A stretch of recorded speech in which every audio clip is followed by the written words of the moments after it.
So, after the moon landings of the Apollo program, NASA had a couple of goals in mind still. They wanted to prove that humans could live and work in space for extended amounts of time, and to expand our knowledge of solar astronomy well beyond Earth based observation.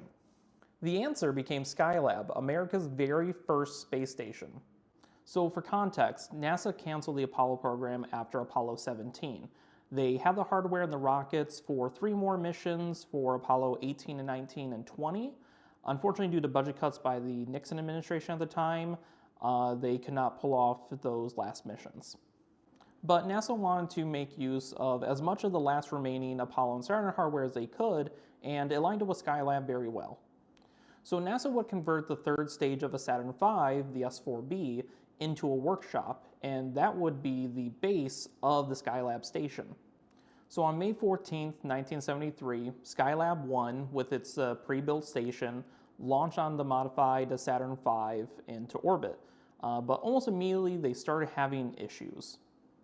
During launch, one of the station's micrometeorite shields ripped off, tearing away one of its two solar panels, with the other solar panel getting stuck, causing it not to deploy. The damage meant reduced power and overheating for the station. Just 11 days later, on May 25, 1973, the first crew of Skylab 2 launched, and their first mission was to make repairs to the station to make it operational.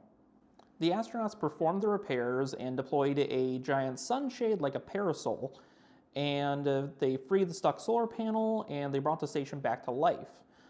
They will spend a record-setting 28 days in space, and they will splash down on June 22, 1973.